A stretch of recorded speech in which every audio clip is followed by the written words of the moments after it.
Hey everybody, this is Professor De Angelo, and we are in our last segment of the first unit of our course on early American history. Today we're going to be talking about how 13 loyal British colonies emerge into 13 rebellious states seeking their independence from the British Crown. And so we are looking at a sort of construct that we want to be really clear about. And when you're reading in the book, it makes the assumption that many of you have had either world history or European or Western civilization. So to just be sort of really quick, right?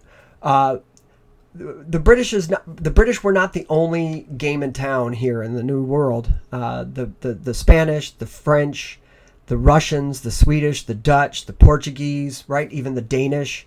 A lot of European powers had colonial exercises. And I'm going to go over what that system meant. But for our purposes here, the Americans living in the British colonies on the coast of North America had a unique set of rivals. And we talked about the Spanish earlier, and then we talked in Unit 1, or I'm sorry, Chapter 1. And then if you remember in Chapters 2 and 3, there was conversations about the Dutch and the Swedish who were in the middle colonies. And so today we're going to start with the French. Now, New France was basically explored by Jacques Cartier, which we spoke about in Chapter 1. His drive initially was to try to find a northwest passage to China, and instead he found Canada, which is, I guess, a perfectly splendid second place prize. But anyway, his waterway was the St. Lawrence River, and it will actually be Samuel de Champlain who will establish the colony of Quebec in 1608, just 1 year after Jamestown is founded. And so you get an idea of just how close this is, this rivalry. And like the Spanish, the French are going to come in part to spread the gospel. And unlike the Franciscans who came with the Spanish, the French were predominantly Jesuits who came, but it's important to see a very distinctive difference because the French had a smaller operation going, and so instead of creating self-sustaining colonies, they created trading posts, and they were there to foster relationships with the Native Americans. Now, those Native Americans were going out and trapping, and they would bring furs and pelts back to these trading posts, which were called rendezvous points, which is why we still in America will say, hey, where should we rendezvous? This comes from a colonial reality with the French trading and trapping. And so since the goals of the French were not to create colonies, there were a preponderance of single males, young single males, who were sent. Very few females came from France. And so the Frenchmen were able to integrate into the tribal communities of the New World, and many of them took Indian brides. And so the enterprise then was very, very, very autocratic. The French crown directly controlled everything that was there. He granted monopoly fur trading rights to various corporations that were based in Paris. And essentially, these French settlers, if you will, would be quite literally out in the woods for months out of the year, trapping for furs. In addition, the French will also go into the southern Mississippi Valley and start the French colony of Louisiana. And so New Orleans will be founded in 1718. So if you're, that's a very long stretch of time from 1608 to 1718. But this is to give you an idea that the French are in there and they're growing. And their enterprise ends up claiming a rather large swath of land that stretches from the Mississippi Delta up into present-day Canada, all the way up to the Arctic Circle, with the exception of the British claims to the Hudson Bay area, which was actually a British corporation called the Hudson Bay Company. And so, again, right, we talked about the French, but then we always want to keep in mind that there's Portuguese enterprises, there's Dutch, there's Swedish enterprises, there's Russian enterprises, there's all sorts of colonial goings on. And what makes that important is the colonial setup for Britain was a money-making endeavor. And it's referred to as mercantilism. Now, it's become rather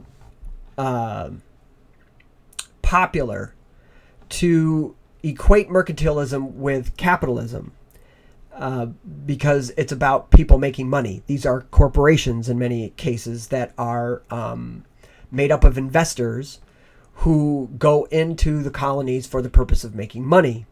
And so it becomes, I should say, rather easy, although I would argue lazy, to make the jump and say, oh, well, shows you how bad capitalism is.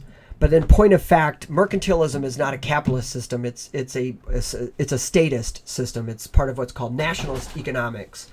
And essentially what it is a government has to ensure that everything that is necessary for its economy to operate is owned and controlled by the government. Now that's not, and I repeat, that is not capitalism.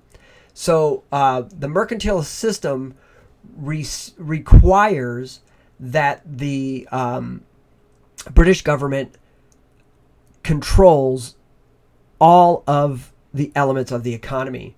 So if they need sugar, they have to grow their own sugar. If they need tobacco, they need to grow their own tobacco. And this is how the colonies come into existence. They're there to provide raw materials for the British system.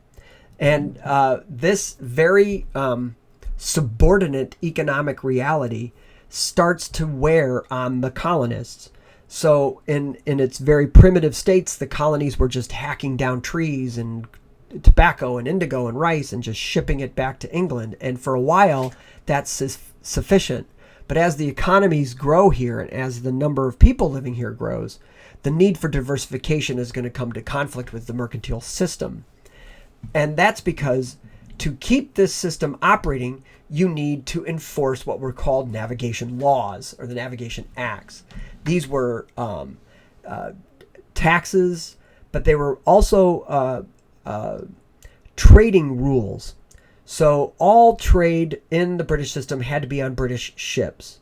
Now, given that we were British, Americans could own these ships. And since New Englanders were building the ships, some of those people actually became ship owners and became pretty well off, being John Hancock being quite literally a millionaire in the time period by engaging this enterprise.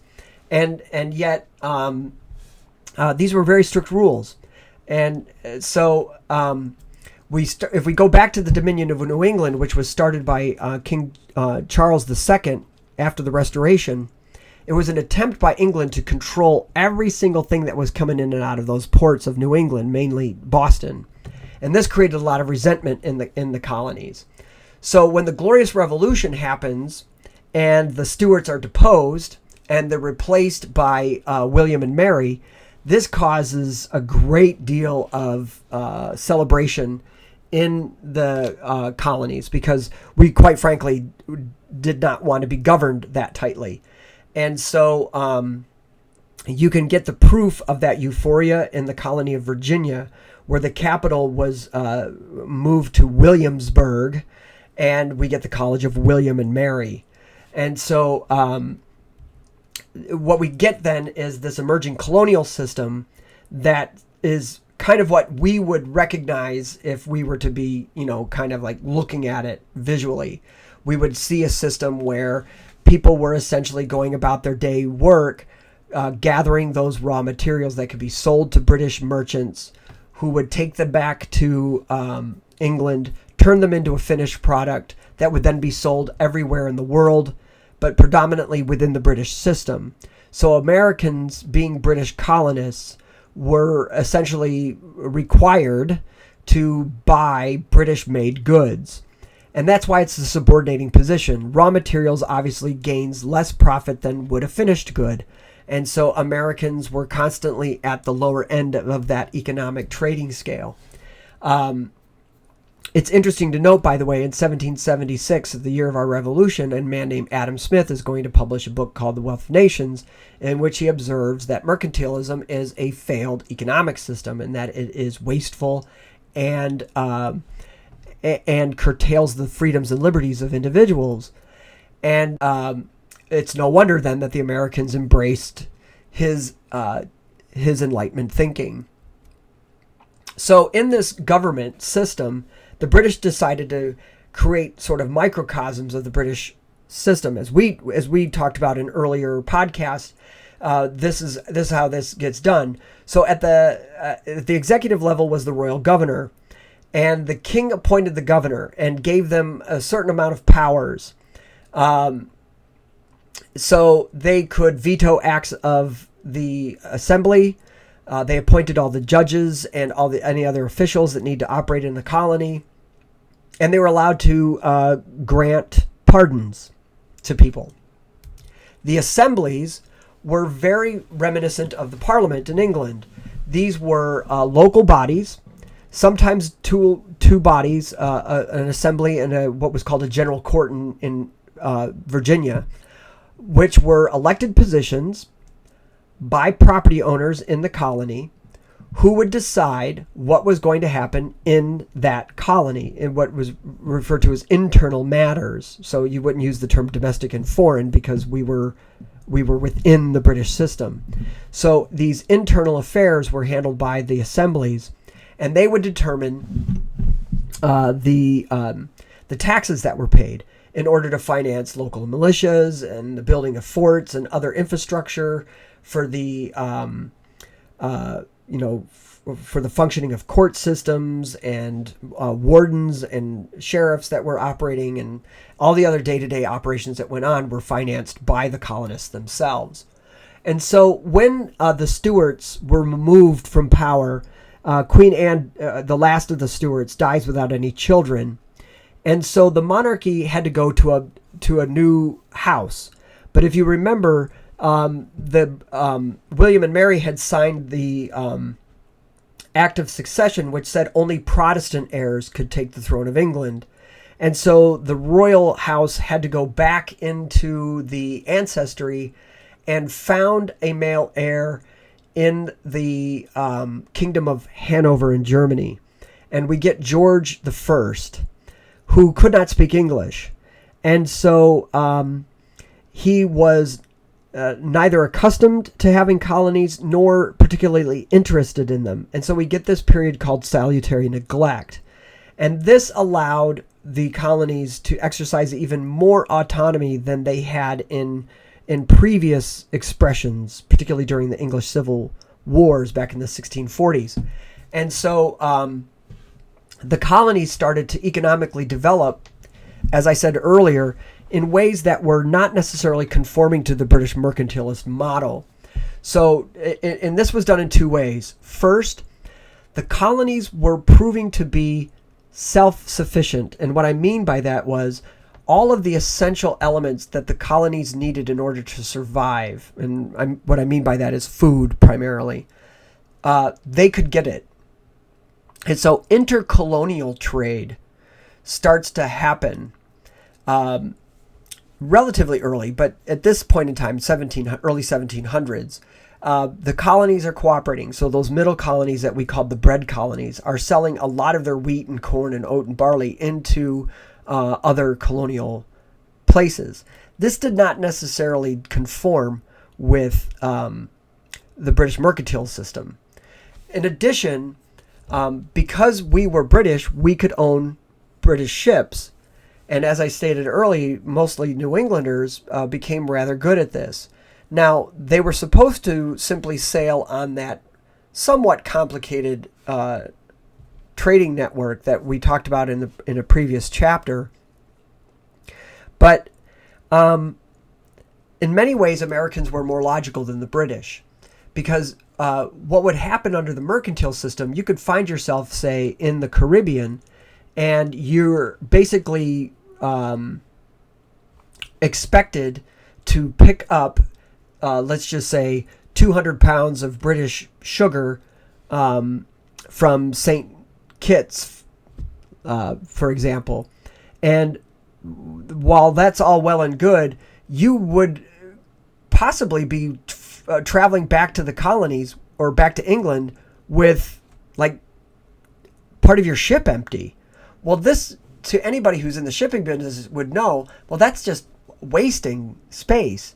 And so the Americans would, to put it quite frankly, smuggle additional products from non-British colonies and make a little extra money. Now, that's black market. That's illegal. And yet, in this period of salutary neglect, it becomes kind of like a varsity sport. I mean, Americans will become very used to buying sugar from other sources, and as well as teas and other types of materials. And the British, for a long time, just sort of turn a blind eye to it, mostly because some of the British agents themselves are engaging in the enterprise, but also because everybody's making money and there's certainly no complaints or pressure coming from London, so everything just kind of like goes its way. Well, shortly after the Restoration, both Charles and James Stuart had pursued policies of friendship with the French because the French had basically given them safe harbor during the Civil Wars. But when William and Mary came to the throne, the European powers were now in conflict with England, primarily because England's monarchy was now solidly a Protestant one. And so of the major world powers, England was really the only Protestant one. Now, it's true, the Swedish were Lutheran, the Dutch were Dutch Reform or Calvinist as well, but in terms of the main powers, the British were really up there, and they posed the biggest threat to Spain and France. And so we get British-French rivalry begins in Europe. Now, there's a series of wars that happen. And in those wars, the European conflict, what I'm going to call balance of power struggles, are going to spread to the colonies. And that's because we, as members of the British system, try to take advantage, and French settlers try to take advantage of the conflict to try to grab additional colonial territory. So the first one is King William's War. Now, that's what we called it in the colonies, but it originated in Europe in something called the War of the League of Augsburg. And this war in Europe was over a number of things, but included in it was an attempt to put King Charles III on the throne of England. He was the Catholic heir to the throne of England that had been barred by the Act of Succession. And so this battle resulted here in us fighting against French settlers, predominantly out of Quebec. The next is called Queen Anne's War. And so in this one, it actually started in Europe as the War of Spanish Succession. The Spanish monarch died without any heirs. And they had to be male heirs in the Spanish system. Well, the Spanish monarchy at that time was part of the House of Habsburg. And there were two branches of the Habsburgs. There was the Spanish Habsburgs and the Austrian Habsburgs. And so France was ruled by the House of Bourbon. And so what happens when the king dies without an heir, there is a dispute over who should take the throne of Spain. The Habsburgs in Austria claimed it should be them because it's a Habsburg. And the Bourbons also had a male, a prince, who was a direct descendant of the Spanish royal family. So a war breaks out in which the British supported the Habsburg claim to the throne of Spain. And the War of Spanish Succession spread to the colonies in what's called Queen Anne's War, which is where we get Annapolis, Maryland. And so in this war, the British are going to have kind of an interesting two-step, if you will. They lose the fight in Europe. The French royal family is allowed to put its pretender on the throne of Spain. So now there is going to be a French Bourbon family and a Spanish Bourbon royal family. And yet, in the colonies, France ceded an area known as Acadia to the British, which they renamed Nova Scotia. And in order to settle their claim to that land, the British kicked out all the French settlers there. And these settlers are going to wander into French Louisiana. And these Acadians, which are going to be called Cajuns, are going to establish that very unique culture in the bayous of Louisiana. Now, King George's War starts off in Europe as the War of Austrian Succession. Here, it's a sort of a variation of the theme. The male heir to the throne has died. His daughter, Maria Theresa, technically should not be allowed to take the throne because she's a female. And so a war breaks out to challenge her claim to the throne. She wanted to retain her claim to the throne so that her son, Joseph, could take the throne once he reached the time of rule, which would have been anywhere between 18 and 21. It depends, with Maria Theresa on as regent. England again supported the Habsburgs in this instance, and this created a unique problem in the colonies. So as you can see from the map, New France, which is the French Bourbons, and Florida, or Floridas, there was East and West Florida, was the Spanish Bourbons. And so what's going to happen, of course, is that the colonists are going to find themselves under pressure from both the North and the South. And as we talked about in a previous unit, the English had established the colony of Georgia as a quote-unquote buffer colony between the Carolinas and the Floridas, in an attempt to try to prevent the Spanish from inflicting any very heavy economic harm to the colonies. And as the text sort of inferred earlier, this is exactly what happens. In this war, the Spanish do invade Georgia. James Oglethorpe, the general in charge, or I should say the governor of Georgia, and his buffer boys stood up against the Spanish and repelled them. And it was a rather decisive victory. The king will reward Georgia by taking away its charter and making it a royal colony and instituting slavery. And in New England, both New England and New York colonies formed militias at their own expense and marched to the mouth of the St. Lawrence River. So on this map, if you find Nova Scotia and Newfoundland, that large body of water between them is the Gulf leading to the St. Lawrence River. And this was the only way of supplying New France. And at the very mouth of it was a French-built and French-manned fort called Louisburg.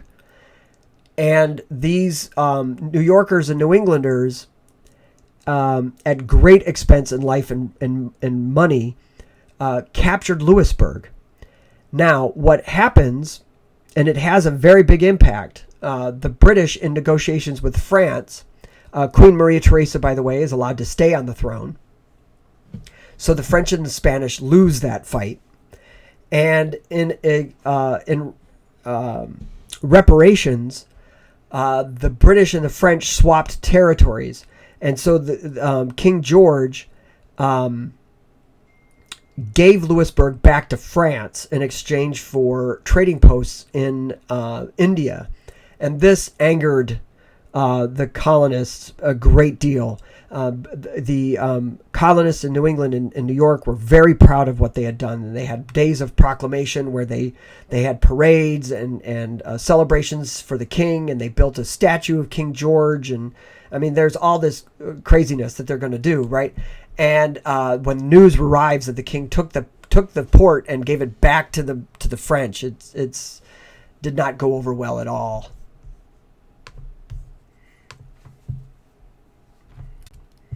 So we come to this first American political cartoon.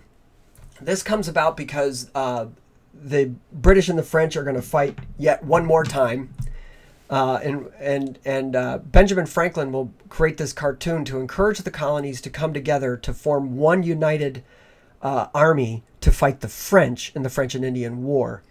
It will be used again during the Revolution, but it was originally done to unite the colonies for that purpose. And so the French and Indian War, which in Europe was called the 7 Years' War, actually started in the colonies.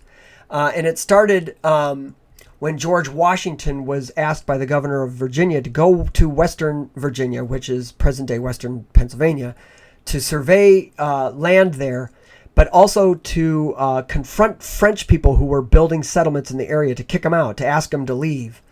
And in that struggle in 1754, George Washington is humiliated by the French and is forced to retreat on July 4th in 1754. So July 4th has kind of a dual meaning to George Washington. And so a number of colonies are going to meet in Albany, New York.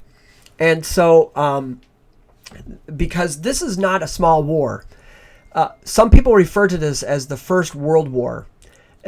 Almost every European nation, along with their colonies, participated. And by the time the war ended, France, Austria, Russia, Saxony, Sweden, and Spain had fought against Britain, Prussia, and Hanover in some fashion. It's going to be in all parts of the globe, and it's going to involve all sorts of military activity. So this war that started with George Washington spreads to the globe. And the colonies are asked by England to form a united front. And Benjamin Franklin proposes the Albany Plan of Union, where he proposes having all the colonies form one government with an executive appointed by the king and a parliament to govern all of the colonies. This doesn't go anywhere because neither the colonies nor the king wanted this kind of autonomy. But it really is sort of our forebearer to the Articles of Confederation, and it was modeled actually on the Iroquois Confederation that was obviously very dominant. So the gentleman you see here is General Braddock, who is sent to the colonies by the British to kick the French out of the Ohio River Valley. But when George Washington tries to become an officer in the army, he's rejected because he's a colonial. Now, George Washington had over 10,000 acres of land and was considered a very wealthy person. In England, quite clearly, he would have been Lord Washington. And so this was a very, very big slight against a colonial leader. And so what happens is Braddock is defeated. In fact, he's mortally wounded in the first few moments of the fighting. And it's George Washington, this colonial militia officer, who actually rallies the troops and defends the situation and basically helps get them extricated from what would have been a major catastrophe. And he becomes a folk hero both in the colonies and in England, which is why he becomes sort of the natural choice in this world war that's going to emerge in the Revolution. And so the French and Indian War really ends with the Battle of Quebec. And in this, the French access to their supply chain is disrupted by the British Navy. And then the British have made a commitment to put all of its resources into the fight to get the French out of the New World as quickly as possible and as much as possible. And so the Battle of Quebec has the British defeating the French and leading to the basically the end of French presence in North America. So now what we have here is the map of the aftermath of the war, referred to as the Peace Treaty of Paris of 1763. As you can see, the French are quite literally removed from North America, with the exception of Haiti and Guadeloupe. The French are also allowed to keep what are referred to as unfortified fishing islands. As you can see, Saint-Pierre and Saint-Maurienne are going to be these which are still, by the way, they are still French islands in North America, but they were not allowed to have any French fortifications there. The British are given all of Quebec and the Ohio River Valley. The British company in Hudson Bay will now be connected to the rest of the British holdings. And the Spanish and the British actually swapped territories. England gave Spain Cuba, and Spain gave the Floridas to the British. And so you can see now the British have this massive new colonial empire. And with that came an unbelievable national debt. Really quite close to bankruptcy, to be honest. And so the British are now finding out what it's like to manage a really big empire. And as you can see, the proportions now are getting very similar to that of the Spanish. Now, the French and the Spanish fought together. And so in the peace settlement, the French ceded their claims to Louisiana to Spain. And then you'll notice that there is this disputed area between the Russians, the Spanish, the French, the British. I mean, everybody's going to fight over Oregon. And that becomes a saga for later on. So in the midst of this, in 1763, amidst these negotiations, the Indian tribes in the Ohio River Valley, who had aligned with the French, find out that the French have lost and have given this territory to the British. Knowing that the British like to kill Indians, they rose up in what's referred to as Pontiac's Rebellion. And the British realized pretty quickly that there was no way they were going to be able to afford to manage their empire and fight off this Indian resistance. And so they negotiate a settlement with the Indians there, where if the Indians promised not to rebel against the British and give their loyalty to the crown, they would be permitted to have unfettered access to the entire area from the Great Lakes to the Spanish Floridas. That's going to be named the Indian Reserve. In order to do that, the king had to issue a proclamation in 1763 barring white settlement west of the Appalachians. And that little dark line that you see drawn there is the proclamation line along the western boundary of the Appalachians. And this is going to spark resentment, because to the average colonist, they didn't want to fight the French and Indian War. Britain forced them to do so, promising them access to the Ohio River Valley. And now the British are not allowing them to go, and instead are allowing the Indians that they fought in a war that they didn't want to fight access to the land that they're not allowed to have. So this is going to create a lot of bitterness, particularly among New Yorkers and members of the New England colonies. So the need to cover the cost of this empire is just, it's overwhelming, because this debt has to be paid. And so in order to do this, the British are going to have to more tightly enforce the mercantilist laws that they had put in place, or it's just the whole thing was going to collapse. So George Grenville becomes the prime minister, and he's given the task of defending the colonies during the war. And then when it's over, the parliament asked to fork over more money, but then that meant the members of parliament were going to have to pay more taxes, because the taxes were property taxes and they were the property owners. And they couldn't understand why the colonists wouldn't want to pitch in some money to pay for the cost of remaining British. So the first is the Sugar Act. This was actually not a tax hike. It was a lowering of tax, but it was meant to sort of manipulate the sugar market to make British sugar closer to the smuggled sugar that most people were buying in the colonies. And Americans really just did not like that at all. In addition was something called the Currency Act. This is a little harder to explain, but in the colonies, getting your hands on British money, coin, was really very difficult. And so for many people, particularly farmers, they were paid once a year in British currency. And that meant it had to last for 12 months.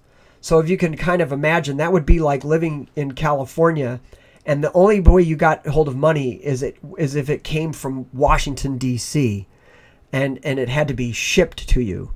I mean, you just imagine the hardship. So a lot of colonies had created these sort of, I would call them banks, if you will, that used paper currencies that were there to promote commerce in these, sort of dry areas for currency.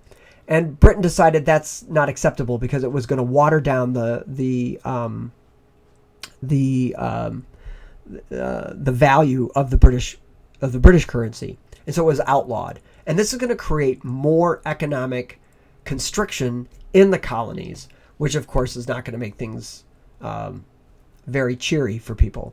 The Stamp Act was a different animal altogether, because the Stamp Act was an actual stamp that you bought to affix to products that you purchased in stores in the colonies. So it was an internal tax imposed by an external body, the Parliament. And for colonists that were used to paying taxes to their colonial assembly, this was an affront. And this leads to the Stamp Act Congress. This is the first time that the colonies voluntarily came together to object to treatment by the British. Now, they are going to argue no taxation without representation. And this was the main argument of the Revolution. The British Parliament did not allow for the colonies to have a voice, therefore the colonies should not be forced to pay their taxes. And we get this internal versus external taxation argument. So what happens, as you can see in this etching, the British colonists, the Americans, decided to boycott American goods and to quite literally harass the British agents that were sent to sell the stamps. And the Sons and Daughters of Liberty are going to really become a menace. And so what happens is that British merchants start to feel the effect of the boycott and tell their representatives in Parliament to cool it. And so the British Parliament in 1766 repeals the Stamp Act, but then passes the Declaratory Act. And this, again, becomes a major point of bitterness with the colonists. In it, the Parliament declares that the Parliament has the power to govern over all of the empire, regardless of whether you have a seat in the Parliament or not. You have to obey the Parliament. And the king, of course, signs this. And this comes into the realm of a different type of political voice that's emerging in England that takes hold in the colonies. And this is what's referred to in the book as the Whig point of view. And in it, the Whigs were arguing that in the British Constitution, where we have what's called dual sovereignty, where the king and the Parliament rule together, Whigs believed that because the Parliament was closer to the people, that in that struggle between those two, the prerogative should fall to the Parliament. Now, this was in conflict with the more conservative members of the Parliament, who believed that in that struggle, the prerogative had to go to the king, to the quote-unquote sovereign. And they were referred to as the Tories. So for members of the Parliament who were in the Whig camp, which included people like William Pitt and Edmund Burke, they believed that the colonies need to be treated differently because they weren't really English. And because they were the king's possessions, they were quote-unquote royal colonies, the Parliament needed to be amiable, they needed to be involved in it, but it didn't necessarily mean that they should be ruling over it. And the Americans clung on to this. And so when the revolution breaks out, the patriots who call for independence are going to be called American Whigs. And those who fight to stay British are going to be called American loyalists or American Tories. So now the protests then start to become a regular part of everyday life in the colonies. Virtually any time a royal governor or the parliament makes any kind of proclamation or statement, there's going to be a demonstration of some form or another. And these are going to be led by the Sons and Daughters of Liberty. This is Samuel Adams, who's going to get some of his funding from John Hancock, who's losing money because the smuggling business is being constricted significantly. And so the crisis now really starts to grow. And if you think about it, as we get closer, things start to accelerate, right? So William Pitt appoints Charles Townshend as the Chancellor of the Exchequer to bring these debts under control. And so what he does is he issues a list of products, all of which can have what I'm going to refer to as a sales tax. We saw it, who cares what kind of a tax? It's a tax. And it's going to include things like paint, white lead, paned glass, tea, all kinds of different products coming into the colonies. And this, of course, sets off another wave of protests by Sam Adams and the Sons of Liberty. And when I say protests, I mean almost every day there is harassment going on of British soldiers in the colonies. And James Otis will circulate a letter about the rights of Americans under the British system. So if it may be hard to make sense, but essentially we start to argue how the British are violating our rights as Englishmen. And so this circular letter starts to go out. The British find it offensive, order the Massachusetts Assembly to stop it, and when they don't, the British shut down the Massachusetts Assembly. On March 5th of 1770, a bunch of rowdy Sons and Daughters of Liberty, are harassing British troops doing maneuvers, and they start hurling snowballs. And if you've ever been in an environment where that happens, there's a difference between the snowball that you're thinking of right now, which is this fluffy little ball of snow that comes flying off and hits you and gives you that little cold shock. These are snowballs that are quite literally rock hard. And you could throw ice chips in there. And what apparently happened here was to take shards of oyster shells and pack them in these snow and ice balls. That's not cute. That's like hostile. And so when the British fight back, and we're not really sure who shot the first shot, but 5 people are killed. Hardly a massacre, but certainly Samuel Adams is going to portray it that way. So those men are put on trial in Boston, and surprise and alarm, John Adams is chosen to be their attorney to defend them in the trial, and he gets most of them acquitted. But the struggles continue. A British customs ship, the Gaspee, gets run aground on the shoals off of, I believe, Rhode Island. And now it was a requirement of the local citizens in the militia to form and go out and rescue such ships. The citizens went out in the boats, but instead of rescuing the ship, they set it on fire. And when the British tried to launch an investigation, no one would step forward to be a witness. So the colony of Virginia started to send out or to circulate what we called correspondences. And these were letters that could travel between the colonies to alert each other what the British were doing, particularly troop and naval movements. So when the Pitt administration falls, it's replaced by a Tory administration of Lord North. And as the name would suggest, Lord North was a peer of the king, and in fact he was a friend of the king.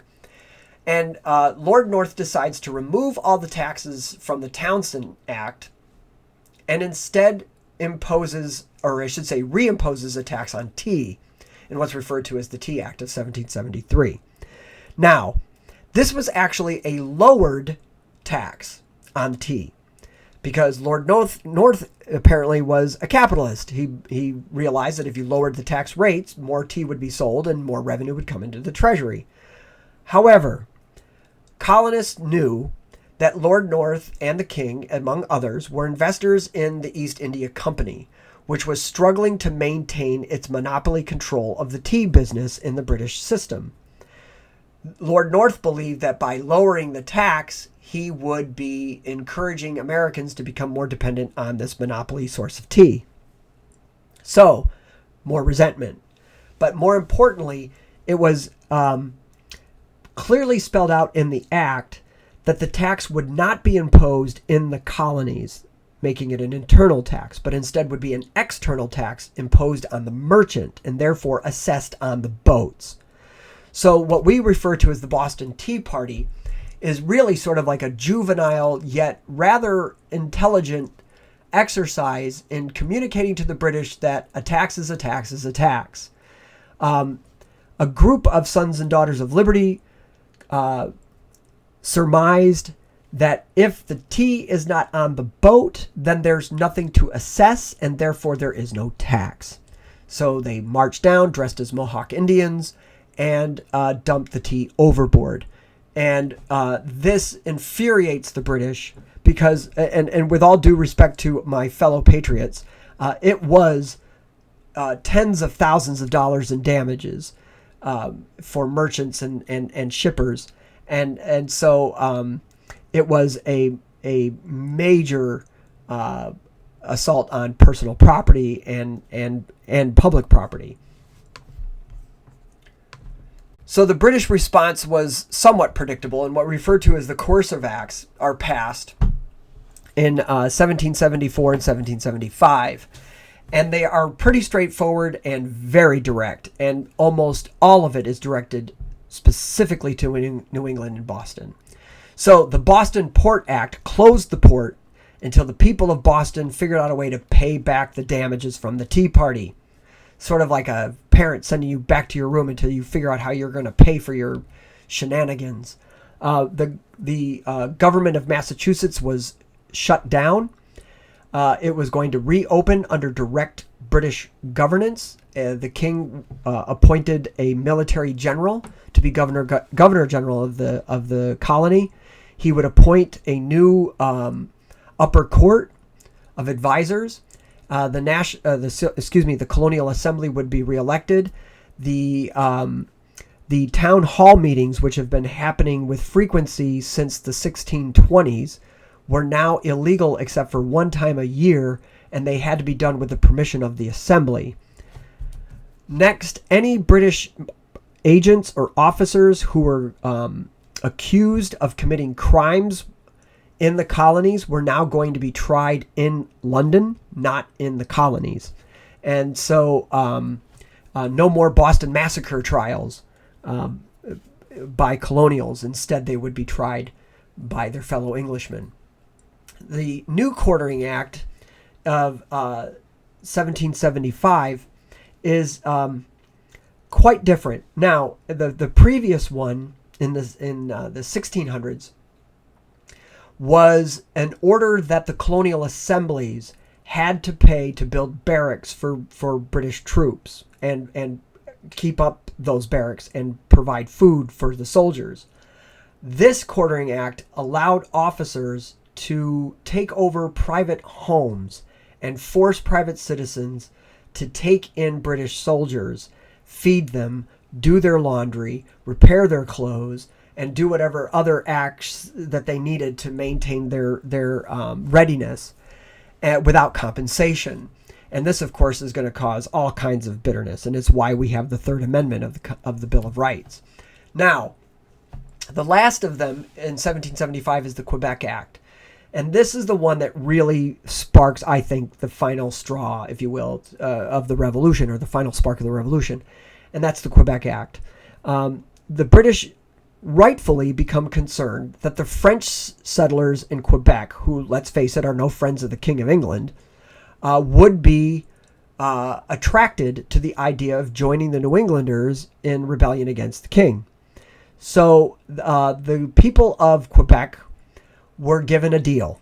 if they did not rebel, they would be allowed to keep their French language, their French political system, which was sort of silly because that meant that the French settlers would take their orders directly from the King of England.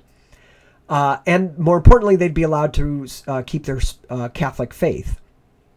In addition, the boundaries of Quebec were going to be stretched to include the Ohio River Valley. Well, when this gets known in the colonies, there is all sorts of hellfire, because now, if you can imagine, here are these New Englanders who are, predominantly Protestant and very anti-Catholic, are going to sit there and say, you made me fight a war that I did not want to fight for the Ohio River Valley that I'm not allowed to use because you're giving free rein to the Indians that I fought to get that land. And now you're allowing access to French citizens who I fought in a war that I didn't want to fight, that I'm paying taxes to pay off the debt. Where's my gun? And so we get the First Continental Congress. And when this happens, they endorse the Suffolk Resolves, which basically spelled out the whole idea of no taxation without representation, and the desire for Americans living in the British colonies to be afforded all of the same protections under the English Bill of Rights as other English citizens. And so these Declaration of Rights against what they're going to call the Intolerable Acts become the foundation of our rebellion against the British. So the shooting begins in Lexington and Concord. The British Governor General finds out that there is a cache of weapons being held in Concord, and decides to send troops out there because he hears that Samuel Adams and John Hancock are also in the vicinity. However, Paul Revere and William Dawes, in their famous midnight ride, warn the settlers out there, the colonists, that the British are in fact on their way. The so-called Minutemen come together and defend their homes. The British initially are able to fend them off, but the locals were able to ferret away most of the weapons, and of course Sam Adams and John Hancock are able to disappear, and the British are forced to march back to Boston under a continual line of sniper fire, and several hundred, if I remember, something like 200 British troops are going to be lost in the march back to Boston. So the conflict is now going to start to spread because now all these local farmers and everybody are starting to gather their weapons, which is, of course, one of the main things behind the Second Amendment, is now coming into play. News of this reaches the Continental Congress, and George Washington will offer his services to go up and help defend the New England colonies. And so the Continental Congress is going to issue an olive branch petition to the king, but in the meantime forms a colonial or continental army under the direction of George Washington. And on that same day, we get the Battle of Bunker Hill. And in this, both the British and the Americans fight unbelievably. The Americans occupy the high ground. The British eventually take back, but basically because the Americans ran out of ammunition. But in the meantime, the Americans decimated the British. The losses on the British side were significant. And what was interesting is that both sides left that battle with completely wrong perceptions. The British thought that because the Americans evacuated, that they were weak, and that ultimately Britain would prevail because they were so powerful, ignoring the fact that they just had all these troops slaughtered for no reason. The Americans thought that since they really only lost because they ran out of bullets, figured that as long as they get bullets, they're going to be able to outmaneuver these British troops. So both the perceptions were wrong, and yet Bunker Hill still remains a very big part of American folklore. So the independence movement gets enhanced by a pamphlet written by Thomas Paine, an immigrant from Scotland who settled in here. And what he does that really triggers this is to take direct connection from Enlightenment thinking into a rationale for revolution. he tells the Americans that basically their struggle with Parliament is senseless because the king, because he's a monarch, is inherently tyrannical, and therefore it's the system that's oppressing you, not just a bunch of laws. So the result was that the Americans had to fight for complete separation. Only independence would stop the problem. So when the Second Continental Congress gets together, Richard Henry Lee of Virginia puts forward a resolution by the Assembly of Virginia calling for independence of the American colonies. Thomas Jefferson of Virginia is joined by 4 other members of the Correspondence Committee, or I should say the Drafting Committee, of John Adams, Benjamin Franklin, Roger Sherman, and Robert Livingston, to draft what we now know as the American Declaration of Independence. As you can see here, we had always been self-governed and therefore wanted to stay such. And because the king had proven himself tyrannical, we were severing ties with Britain. And to the right of this is a picture of Phyllis Wheatley. And what is really poignant, this African slave woman of New England, who had remarkably been allowed to learn how to read and write, became a poet, and a published poet, and a well-known poet. And she grabs onto this ideal of liberty, these concepts, everybody walking around and talking about freedom and ending oppression and all this other stuff. And to a slave, obviously this is going to resonate. And she writes poems in praise of the movement and in praise of somebody like George Washington. And as you can see here, in a letter that she pens to him, in a little poem that she sends to him, she writes, "I am very affectionately your friend, Phyllis Wheatley." And this is in 1776, I believe. And Washington acknowledges this. He finds it remarkable that she could do this. However, as we all know, her dreams of freedom and liberation will not be answered. And so we find ourselves at the brink of revolution and the end of the colonial period. And so hopefully you're able to bring together all the data that we've done in these 4 podcasts to answer that essential question. Why did our 13 colonies choose to rebel from the master power, right? In this case, the Kingdom of New England. And we have to remember, Great Britain was considered the greatest empire on the planet after 1763. And we decided to rebel. There has to be a logical reason for that, right? Spanish colonies didn't rebel. The remaining French colonies did not.